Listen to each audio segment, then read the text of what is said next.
On va visiter les vestiges juifs de l'Alsace, là. Oui, dépêche-toi, rentre.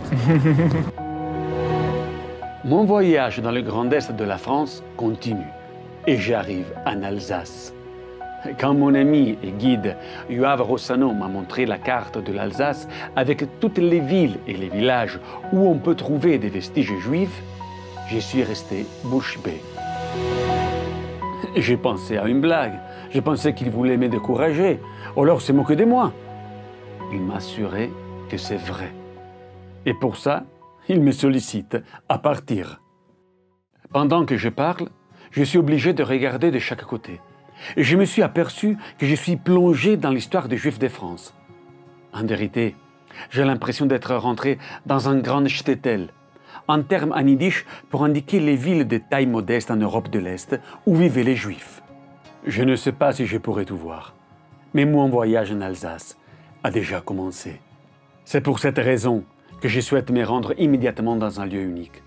Peut-être le dernier témoignage de ce monde rural, une particularité de cette région qu'on ne trouve pas ailleurs.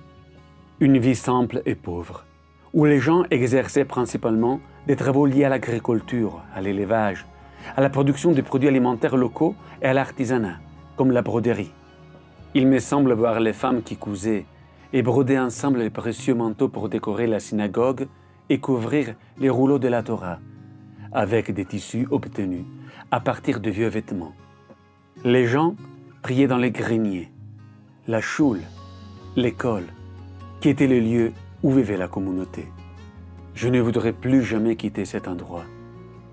Je ne l'oublierai jamais. Et je ferai tout ce que je peux pour aider ces gens à le faire revivre. Est-ce un rêve? Oui.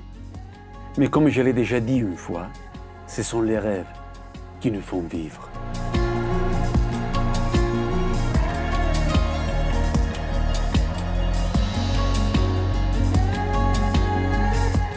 Un début sans précédent. Allez, on continue. Le voyage est long. Bonjour. Alors vous êtes Daniel Reutenauer. Je suis le maire de Balbronn. C'est bien. Alors ici, il y a une grande histoire juive. La communauté était présente depuis quand à peu près? Ah bah depuis le Moyen-Âge. Depuis le Moyen-Âge, elle s'est étendue à la fin des années 1800. Ouais. Et cette synagogue qu'on voit là, elle a été construite à la fin des années 1800-1890, alors que l'Alsace était allemande. Ah, d'accord. Et c'était nombreuse comme communauté au rapport de proportionnellement, ouais. alors le village de Balbronn est un village principalement protestant. Ouais.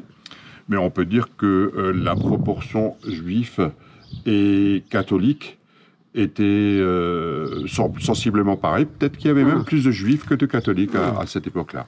Et il y a encore une communauté aujourd'hui? Non. Quelques juifs? On a une famille juive. Ah d'accord. C'est tout. C'était le quartier juif ici? Non, il n'y avait pas de quartier juif. Ah, ok. C'est justement...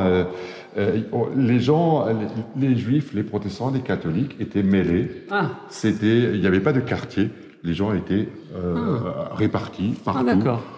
On va dire de manière œcuménique dans le village. Il y a une histoire intéressante.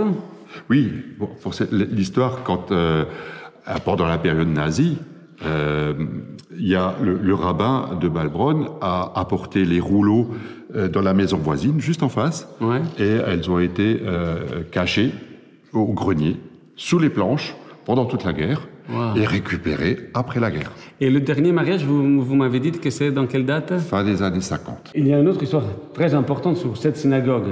Oui, oui, dans les années 90, 1990-93, la synagogue devait être démontée, pierre par pierre, et remontée à Jérusalem. Ah, et c'est pour quelle raison? C'était qui avait choisi de...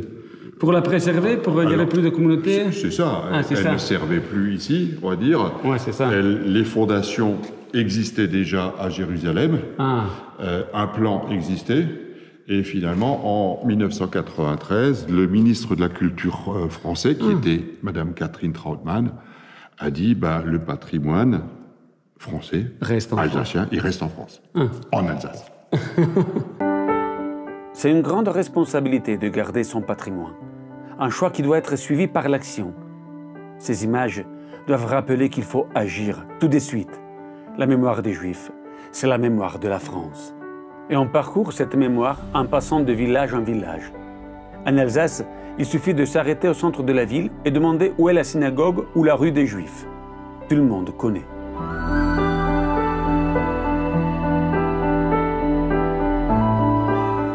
Les Juifs faisaient partie de la vie quotidienne. Et malgré les périodes difficiles, mais ça on le sait, ils sont toujours restés attachés aux traditions, en participant à la vie de la ville d'appartenance. À Bergheim, les premiers Juifs étaient présents à la fin du XIIIe siècle. Comme partout, c'était la mode, ils sont accusés d'avoir diffusé la peste noire en empoisonnant les puits, et donc ils sont expulsés. Mais la synagogue est la seule de la région à ne pas être détruite. Par contre, en 1525, la synagogue, tous les rouleaux de la Torah et les livres saints que la communauté était pourtant disposée à racheter pour 400 florins sont brûlés. En 1540, la communauté juive de Bergheim est la plus importante de la Haute-Alsace. Si ailleurs ils ne peuvent pas posséder des terres, ici ils exploitent des vignes. Cette synagogue, qui date de 1860, a été construite sur le même emplacement de la synagogue médiévale. La communauté juive a été dispersée ou complètement anéantie dans la Deuxième Guerre mondiale.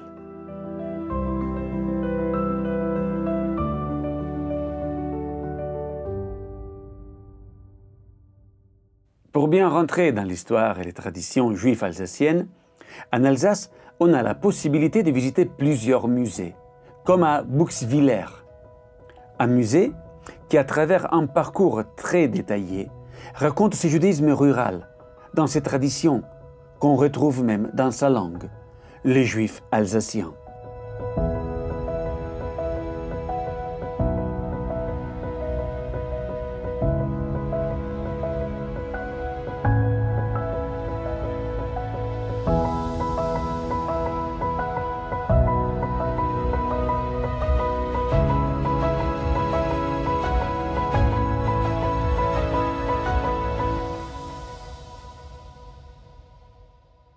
On traverse en voiture des villages qu'on n'avait pas prévu de visiter.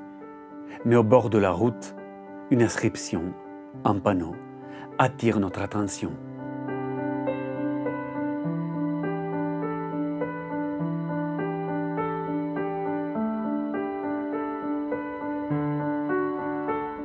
Ici en Alsace, c'est tout à fait normal d'arriver même dans un village minuscule et voir d'écriture en hébreu, une synagogue, un cimetière juif.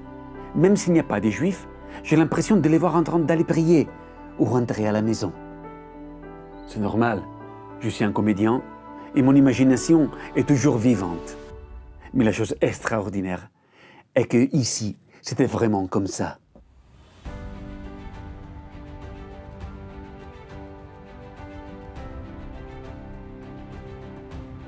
De village en village, de synagogue en cimetière, les histoires de communautés juives de France ont un point en commun, à part les expulsions, les interdictions, etc., etc. Il y a un événement très positif pour tous les juifs, l'émancipation, être considérés comme des citoyens français.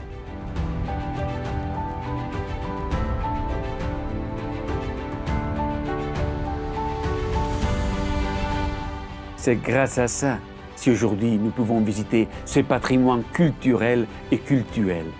Car avec la naissance d'un consistoire, les lieux de culte se sont renouvelés et les communautés juives ont pu reprendre leur vie.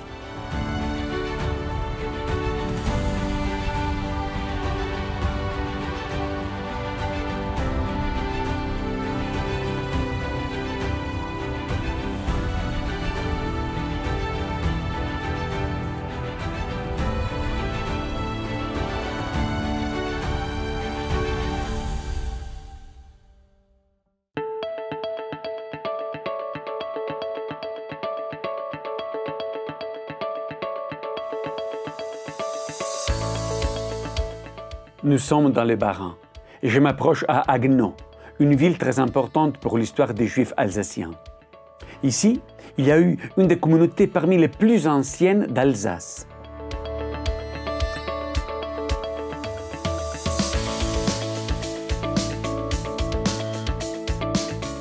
Et aujourd'hui, bien sûr, il y a encore une petite communauté. Et donc, je vais tout de suite rencontrer son président. Une communauté très importante, vous m'avez dit, dans le Bas-Rhin. Dans le Bas-Rhin, donc après Strasbourg et Bischheim, donc c'est Haguenau qui est la première communauté en nombre. La preuve, c'est que nous avons une synagogue de 250 places. Ah. Donc il y avait du monde ici. Et il y avait combien à peu près? Il y avait, bon. À peu près. Il faut que je dise que Haguenau a toujours, la ville de Haguenau a abrité des Juifs depuis la fondation de la ville. Ah. C'est-à-dire il y a plus de 800 ans. Ah. Il y avait toujours des Juifs, en petite quantité, mais ils sont restés jusqu'en 1940. Et disons le maximum de personnes, c'était vers 1850, avec 750-760 personnes. Mais les premiers Juifs, on peut savoir à peu près quand ils sont arrivés, les premiers Juifs ici? Mais ils sont arrivés avec la fondation de la ville. Et ça, nous ne le savons pas. C'est tellement ancien. Ah. C'était en 1163. Donc les premiers Juifs étaient présents. Étaient quelques familles ont suivi les fondateurs de la ville de Haguenau. Là, nous sommes dans la synagogue. Et c'est la première synagogue, il y avait d'autres... Comme la communauté remonte à plus de 800 ans, vous pouvez vous imaginer que ce n'est pas la première synagogue, et de loin. Ouais. Les premières synagogues datent donc du XIIe, XIIIe siècle, mais c'était des petites synagogues qui étaient dans des maisons particulières. Il n'y avait pas beaucoup de monde. Ouais. Cette synagogue a été construite entre 1819 et 1821. Elle a été donc sacralisée en septembre 1821. Elle a failli disparaître pendant la guerre de 39-45, parce que vous connaissez l'histoire. Et comme cette synagogue est enserrée entre des maisons, on ne le voit pas ici, pas loin, il a été interdit de l'incendier. Voici le jour de la réinauguration de cette synagogue, le 22 mars 1959. Ouais. En présence des autorités, vous aviez le Hazan, le monsieur Oskar Kugler, le rabbin Joseph Bloch et le grand rabbin du Bas-Rhin, monsieur Deutsch de Strasbourg. Ici, un membre du consistoire, le docteur Joseph Weil. Et vous étiez présent? J'étais présent à cette inauguration. Et ici, à Haguenau, il y avait, on peut dire, une vie des Juifs, une rue des Juifs, un quartier juif, où vivaient quand même avec les autres aussi. C'était les Juifs depuis longtemps. Je ne peux pas vous dire au début, il y a 800 ans, mais depuis au moins 200 ans, au XVIIIe, XIXe siècle, les Juifs habitaient pas loin de leur synagogue. Ouais. Mais il n'y avait pas de ghetto. Oui, c'est ça. Ils habitaient entre les non-juifs. C'est une plaque qui remonte à une ancienne synagogue. Elle date de 1492, c'est marqué. Mais une synagogue d'ici? De Haguenau. Mais on ne connaît pas une petite synagogue, puisque c'est tellement ancien. Mais en tout cas, on l'a retrouvée il y a longtemps, et elle a été apposée dans cette synagogue dès la construction en 1820.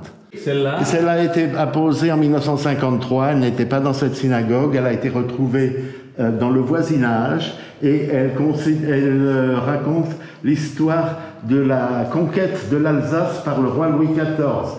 Haguenau a été incendié en 1676-77, c'est marqué. En 1676 ist verbrannt worden, et elle a été reconstruite en 1683.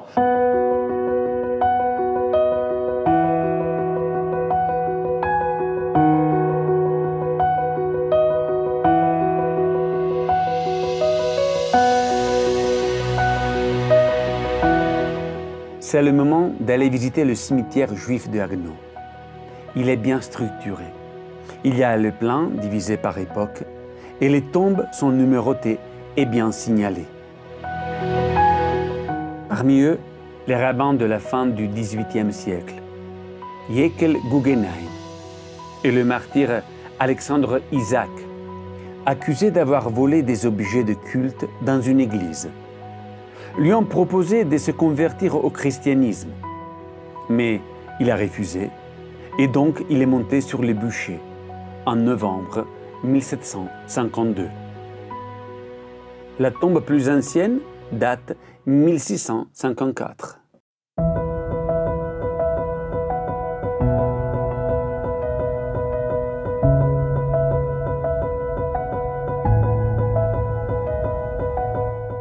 Alors nous sommes dans quel... Alors ici, tu t'appelles comment? Moi c'est Bertrand Rich, enchanté.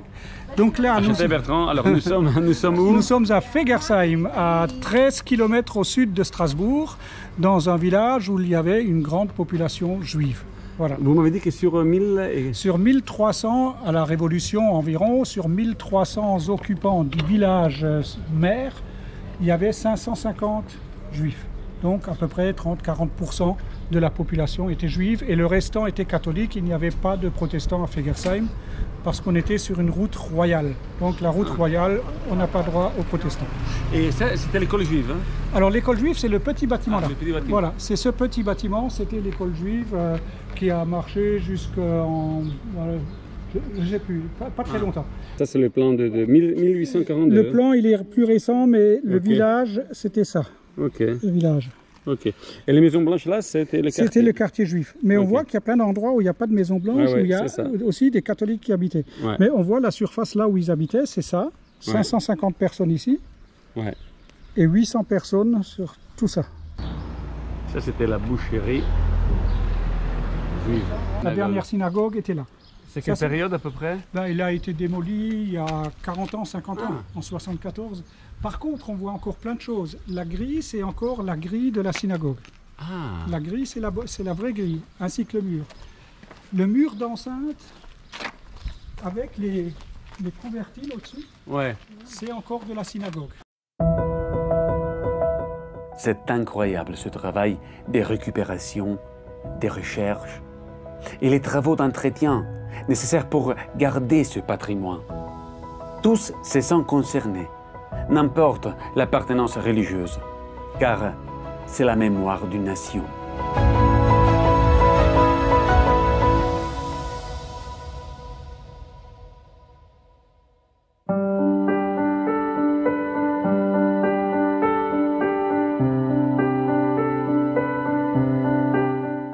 La présence des cimetières juifs est très importante, parce que souvent, on arrive dans des villes où il n'y a plus de vestiges, mais il reste le cimetière ou une pierre tombale. C'est toujours grâce à nos ancêtres si on peut retrouver nos racines. Encore une fois, un grand merci à toutes les personnes qui font ce travail indispensable et précieux de préserver ce patrimoine.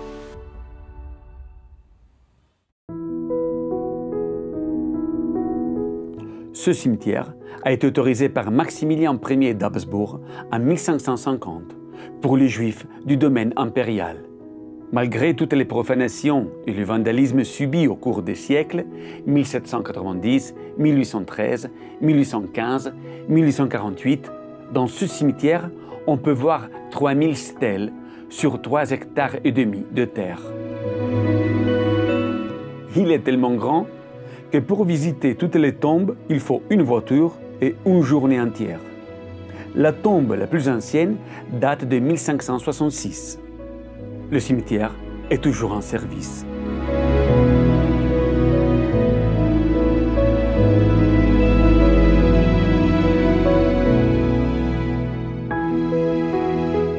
Entre la Révolution et la guerre de 1870, à Weiterswiller, il y avait une importante communauté juive. Une des activités pratiquées par les Juifs, c'était la production du savon. On a le nom de Isaac Loh ou Isaac Léopold. Le savonnier fabriquait lui-même sa potasse. Il lui suffisait des cendres de bois et d'eau. La communauté s'est réduite à partir du 19e siècle et des 30 familles, il n'en restait que 2 en 1930. Et le dernier mariage juif a été célébré en 1936. Aujourd'hui, il n'y a plus de juifs. Mais il reste toujours le témoignage de la synagogue et le cimetière.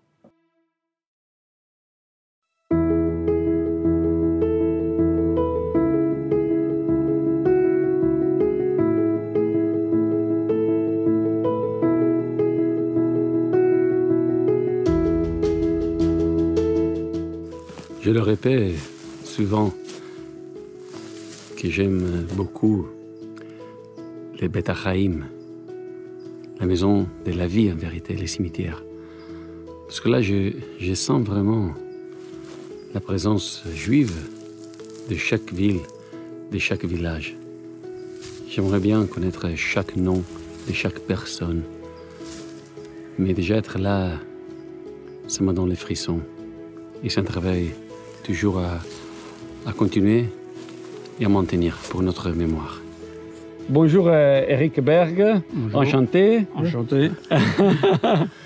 Et nous sommes où ici? Nous sommes ici au cimetière israélite de Mertzwiller, qui date de 1830-1840. Ouais. Donc c'est le seul vestige juif qui reste à Mertzwiller, parce qu'avant-guerre, il y avait une école juive, une cinquantaine de familles, Ouais. il y avait synagogue, donc il y avait toute l'infrastructure juive à Mertzwiller. Les premiers juifs ici étaient présents depuis quand? On sait à peu près? Dans les 1710, 1700, dans les années 1700 à peu près. Ouais. Et la synagogue, il y avait un quartier juif? Il y avait une rue des Juifs Ah, ok. qui existait à Mertzwiller. Où Et il y a avait une encore? Ah non, Il y a, non, non, il y elle a a plus... été débaptisée pendant la guerre au nom Adolf Hitler Straße. Non. Ah bah oui. Ah, Et vraiment, après, là. elle a été rebaptisée rue du Général de Gaulle. Donc elle est Bon, pas c'est mieux restée- quand même. Bon, Elle n'est pas revenue rue des Juifs. Ok, très bien. Donc il y a une histoire un peu particulière que je vais quand même citer. Il y avait un monument aux morts à Mertzwiller. Ouais. Il y a des Juifs qui sont tombés en 14-18. Ouais. Et pendant la Deuxième Guerre mondiale, les Allemands ont fait enlever au burin le nom des Juifs qui sont tombés en 14-18. Ah. Et grâce à une intervention que j'avais faite dans les années 80 ou 80, j'étais passé à la télé, Ouais. on a pu voir ce monument, on en a parlé, et moins d'un an après, les noms des 4 ou 5 personnes juives qui étaient tombées en 14-18 ont pu réapparaître sur le monument aux morts. Bonjour. Bonjour, je m'appelle Stéphane Berg, je suis Ouais. également descendant de la famille Berg de Mertzwiller. Ouais. À noter ici dans ce cimetière qu'il y a des tombes écrites en allemand lorsque les Juifs étaient fiers d'être allemands et des tombes écrites en français lorsque les Juifs étaient français. On peut noter également que dans ma famille, mon arrière-grand-père, donc Martin Meir Berg, est décédé après avoir été évacué au début de la guerre. Il est décédé à Chidrac, dans le Puy-de-Dôme. Et son corps a été rapatrié après-guerre et réenterré ici à Mertzwiller, puisque c'était sa famille et c'était son lieu. C'était un juif alsacien de Mertzwiller. Les cimetières juifs sont toujours à peu près constitués de la même façon. Ouais. Alors chacun a quelques originalités qui sont liées surtout à l'espace. Ouais. Alors celui d'ici, une des originalités, c'est ces magnifiques grands arbres. Ouais. On a ici, ce chêne est absolument Ouais. fantastique et il va donner une ambiance particulière à ce cimetière. La plus ancienne tombe connue est de 1815, mais il y en a peut-être de plus anciennes. Ouais. Parce Mais que retrouver, on peut dire. Oui, Retrouver, c'est parce ça. qu'il y a 350 emplacements vides Ah. qui ont donc été détruits par les nazis. Une des pires barbaries que les Juifs ont subies et continuent à subir, c'est le vandalisme des cimetières.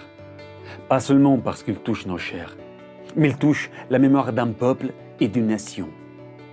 Un motif de plus de mon attachement au cimetière, c'est ça. Et je crois que la transmission, c'est le remède contre l'antisémitisme.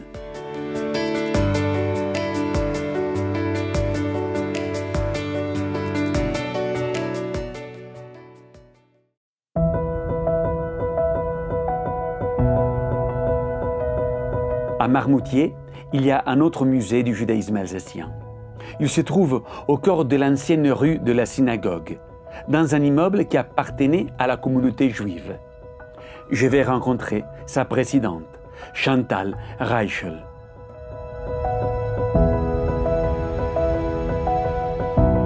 Ici, dans cette rue, il y avait la première synagogue, au Oui, bout de la au rue. bout de la rue. Hein. La synagogue Ouais. a été créée en 1822, Ouais. donc ça c'est avant 1822. Même ici, on sent ce judaïsme rural très fort. et dans les tableaux, on lit son histoire. Moi, j'ai une première inscription d'un juif qui était venu à Marmoutier, c'est en 1334. Et c'est un Samuel de Maurmünster. Donc, il venait d'ici, il habitait Strasbourg. Après, il y a eu, en fait, ce qui s'est passé. Pourquoi un judaïsme rural? Parce qu'en fait, ce qui s'est passé, c'est que la Grande Peste en 1349 a provoqué une émeute. Il y a eu effectivement les Juifs, il y a eu un premier holocauste, place de la République à Strasbourg. Et donc, les Juifs ont tout d'un coup été interdits dans les grandes villes. Ils ont été interdits dans les grandes villes, justement parce qu'on les accusait d'avoir empoisonné des puits, mais c'était un prétexte pour ne pas payer les créances. Et puis après, ce qui s'est passé, c'est que tout d'un coup, les Juifs des villes sont partis et ont commencé, il y a eu une diaspora dans les petits villages. Donc, on a accueilli un certain nombre de Juifs, pas trop quand même, pour pouvoir, ici, l'abbatiale, pour pouvoir faire le commerce de l'argent, puisque la chrétienté ne pouvait pas. Et donc, ces communautés, en fait, ont vécu, mais pas dans un ghetto. C'est ça. Ils ont vécu au milieu de la population. Et partout en Alsace, il n'y a jamais eu de ghetto. Et même ici, il y a un trésor qui marque la présence juive, le mikvé.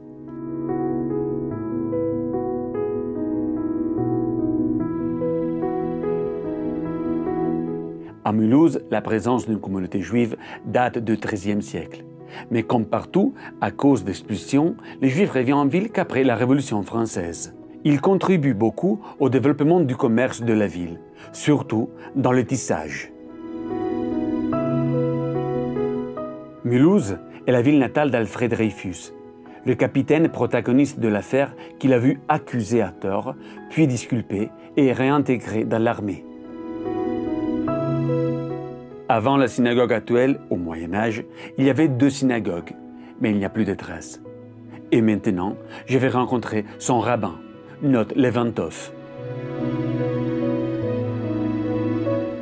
Bonjour, rabbin Levantov. Nous sommes à Mulhouse, donc une communauté importante. Et aujourd'hui, il y a une communauté ici encore. Bien sûr, oui. Alors, en semaine, on a un seul office. Toutes les semaines, c'est Ashkenaz, sauf jeudi, on fait l'office Sfarad. Et le Shabbat et les fêtes, on a 2 offices en parallèle, Ashkenaz et Sfarad. Mais on revient à l'histoire. Au XXe siècle, il y a 2 rabbins qui ont marqué l'histoire du Mulhouse et du judaïsme français. Jacob Kaplan et René Hirschler. Jacob Kaplan devient ensuite grand rabbin de France et sa place à Mulhouse est prise par le rabbin René Hirschler. Le rabbin Hirschler, âgé de 23 ans, il donne tout de suite une grande vitalité à la communauté. Il accorde également une grande place aux femmes et à la célébration de le Bat Mitzvah. À partir des années 30, il s'occupe avec sa femme, Simon Lévy, d'accueillir les réfugiés juifs d'Allemagne. Et même pendant la Shoah, ils ouvrent un centre communautaire. René et Simon Hirschler sont capturés, déportés et assassinés. La Shoah a fait beaucoup de victimes en Alsace. Et seulement à l'arrivée des Juifs d'Afrique du Nord, dans les années 1960, la communauté mulhousienne a pu se renouveler. Aujourd'hui, ici à Mulhouse, il y a une belle communauté.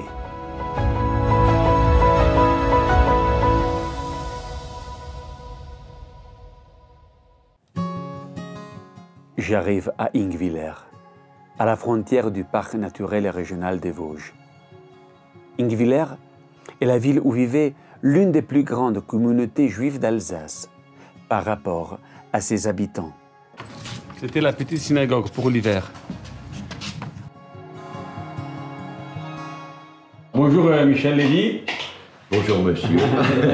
On est à Ingwiller. Ingwiller. Une autre, je suis en train de visiter l'Alsace. C'est une ville très importante pour l'histoire juive. Hinwiller est une ville très importante pour l'histoire juive. Il faut savoir qu'en 1843, ici à Hinwiller, il y avait 600 juifs. Et la population d'Hinwiller, à l'époque, était de 1200 habitants, donc c'était la moitié. Il faut savoir une chose, que la synagogue que vous avez là est un ancien château. C'est la résidence d'été des Hanau-Lichtenberg. Et là, il y a principalement des gens, venez voir, je vais vous montrer. Entre autres, ces deux-là, Salomon Lévy et Mina Lévy, qui sont mes grands-parents, qui ont été tués pendant la guerre. Mais pas à Auschwitz, ils ont été jetés vivants dans des puits. Ici? Dans le département du Cher, au milieu de la France. Ça, c'est des gens que j'ai connus. Ça, c'est mes arrière-grands-parents. Salomon, ça c'est Félix Lévy, Babette, et ça c'est Salomon et Mina. Donc votre famille vient d'ici? On est d'ici. Vous êtes vraiment d'ici. Et aujourd'hui, combien de Juifs vivent ici? Vous? Je suis le dernier. Alors ça c'est votre... grand-mère. Grand-mère. Pessah, Matzah, Maror. Oui. Et à Pâques, ils accrochaient ça dans la cuisine pour que ce soit propre. C'est beau. Voilà.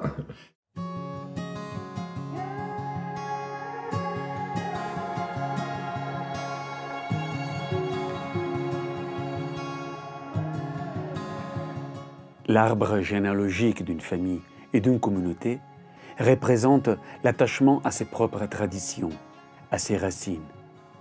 Dans ce petit univers, je trouve un judaïsme authentique. Là, on est derrière la synagogue. Oui, on est dans le jardin de la synagogue. Et c'était? Et c'était un château. Le bâtiment était un château. Et le mur qu'il y a là, c'est le mur d'enceinte de la vieille ville. Voilà. Et je vais vous montrer quelque chose de sympa. Regardez voir. C'est ce qui se trouvait au-dessus de la Rona Kodesh de la première synagogue. Non, j'ai préparé. Je vais juste vous montrer une photo. Comment était la synagogue avant la guerre. Bien sûr. C'est l'Arona Kodesh. Il était en marbre. Tu as encore des colonnes ici. On peut ouvrir comme ça? Oui, tu peux. Ça sont les colonnes de la première synagogue. Voilà, qui entouraient l'Arona Kodesh.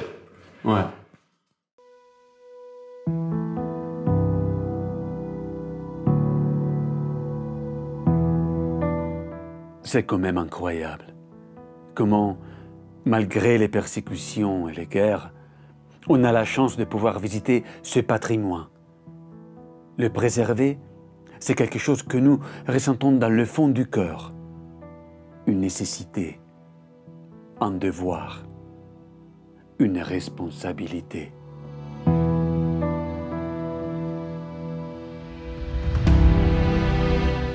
On parlait de la lampe.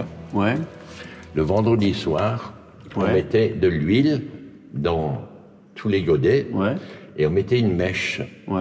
On allumait la première mèche et quand l'huile était consumée, la mèche descendait et montait dans l'autre. Et ça durait 24 heures, on avait de la lumière. Et voilà. Lévy, vous parlez le judéo-alsacien. Oui, c'est normal. C'est normal. Donc, et je veux juste dire une chose, les gens d'un certain âge à Hinwiller, il y avait tellement de juifs à l'époque, ils comprennent les mots en judéo-alsacien. J'ai par exemple un exemple où il disait, pendant la période de l'Homère, on va tous les soirs à la synagogue, chaque fois un peu plus tard. Et il y avait des goyim qui étaient assis avec les juifs devant sur le banc, et il disait, il comptait, il disait, vous êtes 9, il en manque un, mais si vous voulez, je peux vous rendre service. Il connaissait tout, quoi. Et quelques mots en judéo-alsacien? Qu'est-ce que tu veux que je te dise? Par exemple... C'est une manière chaume. Goethe, comme. Vous êtes les bienvenus. Ah, ça Voilà. c'est juste alsacien. Voilà. Répétez encore une fois. Ich bin erst in meiner Schommeküt gekommen. Ah, Vous merci êtes beaucoup. venus au bon moment. Ah, Voilà. alors ça c'est le talit. Oui. Et quand on disait qu'il n'avait pas d'argent, Ouais. on disait Ahot de Thales mit 7 Farben. Il a le talit avec 7 couleurs. Je dis quand il y a un enterrement en Alsace, les Juifs ne vont plus à la synagogue, c'est les Shiva, ok? Mais dans toutes les synagogues en Alsace, il y a une petite armoire, la petite armoire qui est là-bas. Ouais. Qu'est-ce qu'on faisait avec cette armoire? On prenait un Sefer Torah, on le mettait dans l'armoire, on chargeait l'armoire sur une charrette et avec des chevaux, ils allaient prier dans la famille. Et cette armoire, je l'ai retrouvée au grenier. Cette armoire, elle était au grenier, elle était peinte comme ça, intérieur et extérieur. Et c'est ça où vous mettez le rouleau de la toile. Oui. Et je vais t'expliquer ce qui s'est passé. J'ai un ami qui habite pas trop loin d'ici et qui me dit, je lui dis, est-ce que tu pourrais m'enlever la peinture à l'intérieur et à l'extérieur? Et le lendemain, il me téléphone en me disant, je ne fais plus rien sur cette armoire, j'ai trouvé quelque chose à l'intérieur. En français, ça s'appelle de la pyrogravure. Pyros, en grec, c'est du feu. Ouais. Regarde voir ce qu'il a trouvé dans la porte. Ouh. C'est les 10 commandements et le chemin Israël, ok? Et je peux même pas l'engueuler, il a cassé, abîmé, parce qu'il savait pas. Ah oui, bien sûr. 3 lettres. On revient au grenier, à ce judaïsme rural, cette armoire, les 10 paroles, le chemin Israël. Je suis ému.